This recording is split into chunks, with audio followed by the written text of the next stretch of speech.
6학년 학생 여러분, 안녕하세요. 이번 수학 시간에는 이와 같은 단위에 대해서 알아보겠습니다. 전에 공부했던 세제곱 센티미터와 비슷하게 생겼는데요. 이것을 우리가 미터라고 읽는다면 세제곱 미터라고 할 수 있을 것 같은데 구체적인 내용 이번 시간에 같이 살펴볼게요. 수학 교과서는 124쪽, 125쪽입니다.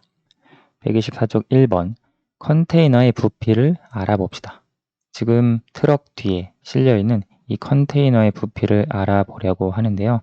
지금 보니까 컨테이너의 가로 혹은 세로 300cm 가로라고 하면 이게 세로가 되겠죠? 세로가 250cm 그리고 높이가 200cm입니다. 지금 이 컨테이너의 모양이 직육면체인데요. 직육면체의 부피는 가로 곱하기 세로 곱하기 높이 또는 밑면의 넓이 곱하기 높이로 계산할 수 있다라고 공부했었죠. 이 컨테이너의 부피를 구하려고 보니까 몇 세제곱 센티미터가 될지 실제로 컨테이너의 부피를 세제곱 센티미터로 나타내고 어떤 점이 불편했는지 말해보세요. 한번 나타내 봅시다. 세제곱 센티미터로 나타내기 위해서 가로 곱하기 세로 이걸 먼저 계산해야겠죠. 그러면 75 그리고 0, 0, 0 이렇게 계산을 할 수 있습니다. 75,000 제곱 센티미터 이게 밑면의 넓이죠. 이 상태에서 높이를 곱해 주어야 합니다. 그러면 75,000 곱하기 200 계산을 하면 뒤에 공이 5개 하나, 둘, 셋, 넷, 다섯 그리고 75 곱하기 2 하면 150 계산하면 1, 10, 100, 1000만, 10만, 100만, 1000만 1500만 세제곱 센티미터다. 그래서 컨테이너의 부피를 나타내면 컨테이너의 부피는 1500만 세제곱 센티미터다 라고 나타낼 수 있습니다. 어떤 점이 불편했는지 말해보세요. 지금 숫자가 너무 큽니다. 그렇죠? 그래서 부피가 너무 커요. 부피에 있는 숫자가 너무 커서 읽기도 어렵고 또 표현하기도 쉽지 않습니다.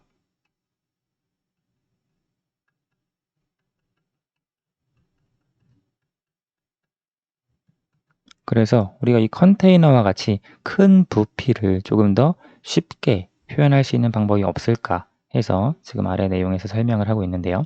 아래에 보면 큰 물건의 부피를 구할 때 어떤 단위를 사용하면 좋을지 생각해 보세요. 우리가 전에 넓이를 나타낼 때 제곱 센티미터가 있었고요. 더 큰 넓이를 구할 때 제곱미터를 사용했죠. 마찬가지로 부피에서도 세제곱 센티미터 단위가 있고요. 이거보다 더 큰 부피는 세제곱미터를 사용하면 좋을 것 같아요. 이 내용이 이제 아래 나와 있는 내용입니다. 여기 아래에 보면 부피를 나타낼 때 한 모서리의 길이가 1m인 정육면체의 부피를 단위로 사용할 수 있대요. 우리가 전에 한 모서리의 길이가 1cm인 정육면체의 부피를 1세제곱센티미터 그것을 단위로 사용했죠. 근데 한 모서리의 길이가 1m인 정육면체 이것도 이 부피를 새로운 단위로 활용을 할 수 있는데요. 이 정육면체의 부피를 이렇게 씁니다. 그리고 읽을 때는 1세제곱미터라고 읽어줍니다. 그래서 지금 이 정육면체의 부피가 가로 1m, 세로 1m, 높이 1m일 때 이 정육면체의 부피를 이렇게 표현을 하고요. 쓸 때는 이렇게 쓰고 이것을 읽을 때는 1세제곱미터라고 읽을 수 있습니다. 그리고 우리가 전에 배웠던 1세제곱센티미터와 1세제곱미터 사이의 부피의 차이를 비교해보면 이것이 1세제곱미터일 때 1세제곱센티미터는 굉장히 작아요. 그렇죠? 왜냐하면 지금 1m는 센티미터로 표현하면 100cm잖아요.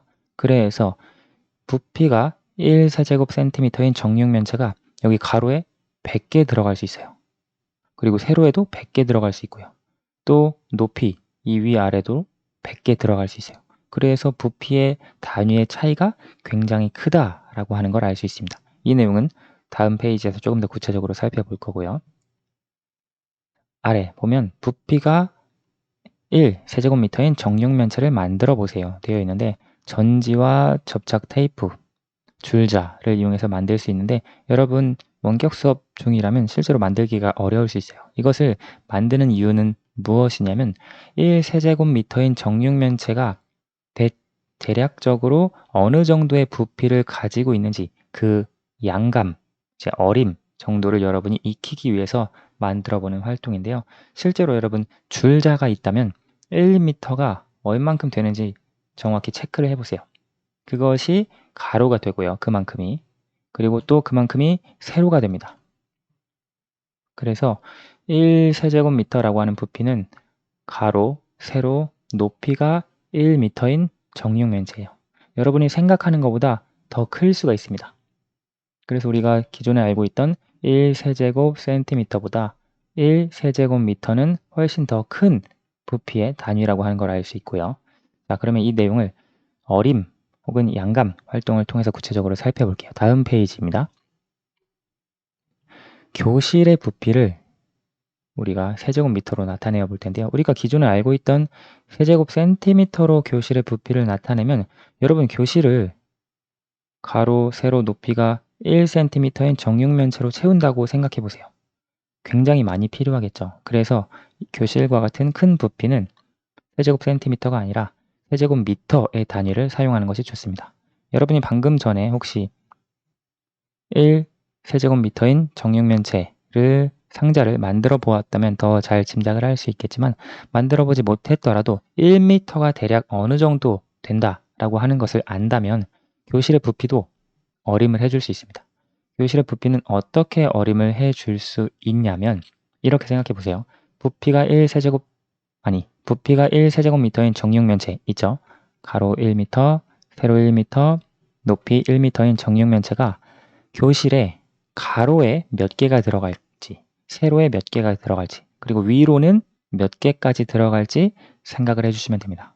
여러분 지금 교실이 아니라면 여러분이 지금 있는 공간의 부피를 한번 어림을 해보아도 좋을 것 같아요. 선생님은 지금 교실에 있는데요. 교실에 있는 부피를 어림을 해보니까 선생님 생각에 가로에는 선생님 교실의 모습이에요. 선생님 교실에 있는 가로에는 부피가 1 세제곱미터인 정육면체가 한 7개 정도는 들어갈 수 있을 것 같아요. 선생님이 눈으로 대략 짐작을 해보았을 때. 그리고 세로, 교실의 세로에는 한 9개 정도까지 들어갈 것 같아요. 그리고 위아래 있죠. 위아래. 높이에는 한 3개 정도?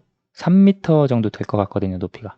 따라서 위아래 높이는 3m 정도로 예상을 해줄 수 있어요. 교실에. 그러면 교실의 부피는 여기 7개, 9개, 위로 3개까지 들어가니까 교실의 부피는 7 곱하기 9 곱하기 3으로 어림해 줄 수 있죠. 계산하면 7, 9, 63 거기다가 3을 곱하면 189 따라서 189 세제곱미터 정도 되지 않을까 이렇게 어림을 해줄 수 있습니다.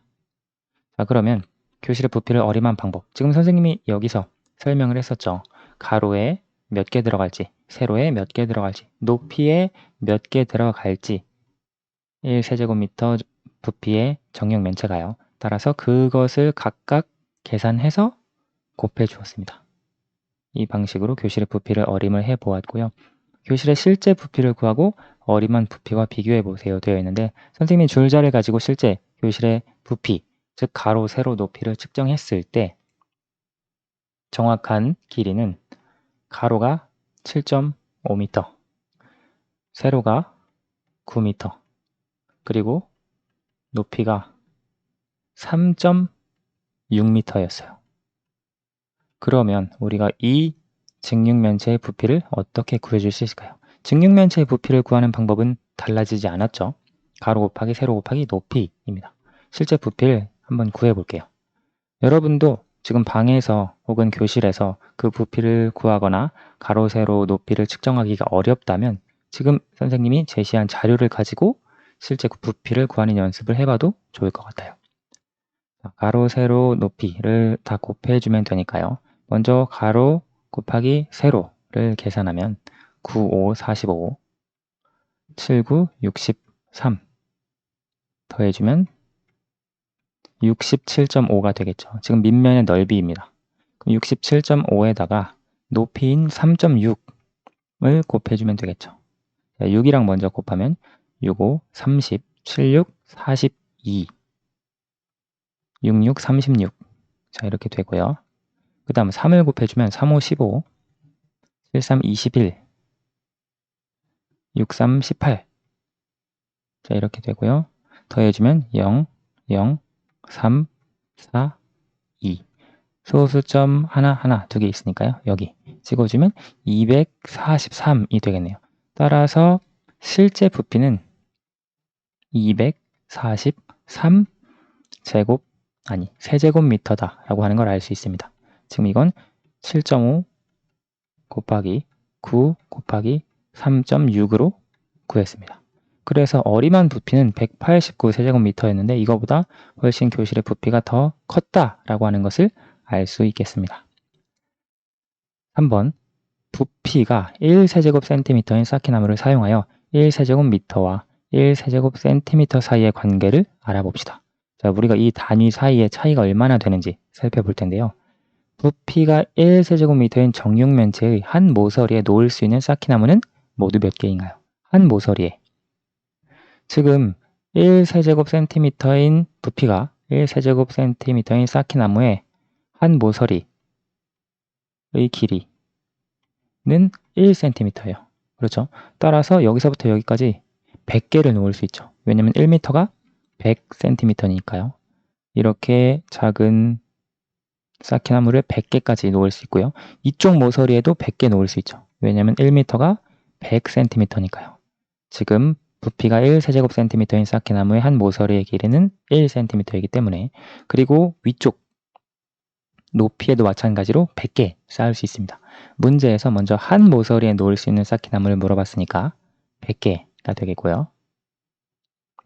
부피가 1세제곱미터인 정육면체를 만들려면 필요한 쌓기나무는 모두 몇 개인가요?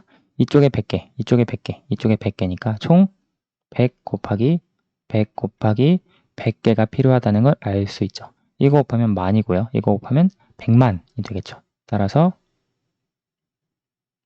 100만 개가 필요하다 라고 쓸 수 있고요. 부피가 1세제곱센티미터인 쌓기나무 100만 개면 부피가 100만 세제곱센티미터죠. 그래서 1세제곱미터는 세제곱센티미터로 표현하면 100만 세제곱센티미터다 라고 써줄 수 있습니다. 굉장히 차이가 심하죠. 이 두 부피의 단위의 차이가요. 마지막 4번. 건축 현장에 벽돌이 쌓여 있습니다. 각 벽돌 더미의 부피는 몇 세제곱미터인지 구해봅시다. 단위가 세제곱미터예요. 그러면 우리가 미터로 바꿔서 표현해주면 계산하기 편하겠죠? 200cm는 2m라고 쓸 수 있고 230cm는 2.3m, 100cm는 1m라고 쓸 수 있으니까 지금 여기 있는 벽돌 더미의 부피는 2 곱하기 2.3 곱하기 1로 쓸 수 있죠. 2 곱하기 2.3 계산하면 4.6 거기다가 1을 곱하니까 4.6 그대로. 따라서 이 벽돌 더미의 부피는 4.6 세제곱미터가 되겠습니다. 이건 구하기가 쉽죠. 미터로 단위가 되어 있기 때문에 2 곱하기 2 곱하기 2로 표현할 수 있습니다. 계산을 하면 8 세제곱미터다 라고 표현해 줄 수 있겠네요. 오늘 수학은 여기까지 하도록 하겠습니다. 네, 감사합니다.